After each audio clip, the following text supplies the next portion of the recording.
mga ka-idol. So ngayon meron na naman akong ituturo sa inyong magandang kanta. So yung title pala nito ay yung Liwanag by Otab Inalab. So i-correct yun na lang ako dyan kung tama ba yung pagbasa natin dyan. Ano? So dito pala sa tutorial natin is gagawin natin siyang reggae version. Okay, reggae version siya. So dito pala mga ka-idol is maiksi lang tong tutorial natin kasi 2 chords only lang. Okay? 2 chords lang yung gagamitin dito sa kanta na to hanggang matapos na siya. Okay, so kaya medyo maikli lang yung video natin. So dito muna tayo sa reggae pattern. So yung reggae pattern natin mga ka-idol, no? So ganito lang siya. Bass, na isasama nyo yung string ha. Bass, down, top, down. Okay, ganun siya. Kada chords, 4 na beses nyong uulitin.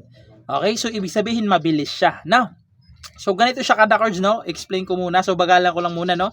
1, 2, 3, 4, tsaka nalilipat. Okay? So mabagal yun mga ka-idol ha. So pag nasa normal speed siya, is ganito siya. 1, 2, 3, 4. Okay? Tapos lilipat na. Okay? So ganun yung normal speed niya na. Okay? So sana naintindihan nyo, no? So ngayon, proceed na tayo dito sa kanyang whole chords. So yung whole chords niya dyan mga ka-idol, no? Kung mapapansin nyo, 2 piraso lang, no? So hanggang matapos na yan, 2 lang naman yan. So B. So yung B na gagamitin natin is nasa 7th fret yung bar. Okay, 7th fret. Sa 8 ay 3rd string. Sa 9 is 5th tsaka 4th string. Ayan yung B na gagamitin natin.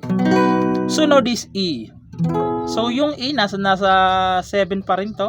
Sa kanyang 9 naman is 2nd string, 3rd tsaka 4th. So ayan, ipitin nyo yung 3 string. Ayan. So kung ganito kayo mag-ipit, so okay lang yan. Kung saan lang kayo mas komportable kasi ako ganito eh. Ayan. So yung B tsaka D, E hanggang matapos na okay, yung 2 chords na yan. So sasampulan ko para mas maintindihan niyo naman kung paano naman siya tugtugin, tsaka yung bilis sa pag-reggae niya kung paano, no? So ganito siya kapag kinantahan. Sa pagkising ko sa umaga, matay pulang-pula ni mama galiwanag ay para bang naglaho na, para bang naglaho na ang kaaraw-araw. Iniisip ang mga nakaraan, problema dati at ngayon wala na bang hangganan. Tapos chorus, same pa rin. O liwanag, kumapit ka. So ganun siya. So hindi na natin masyadong habaan, no? Baka makapirat pa tayo kapag hinanabaan pa natin yung pagkanta. So ganun lang siya kadaling tugtugin. 2 chords only lang hanggang matapos na siya, no? So yun lang naman. Sana naiintindihan nyo itong tutorial natin at nagustuhan nyo. At sa mga gusto mag-request dyan, comment lang kayo sa baba para magawa natin ng tutorial. And yun lang, good luck sa bago nyong matututunan.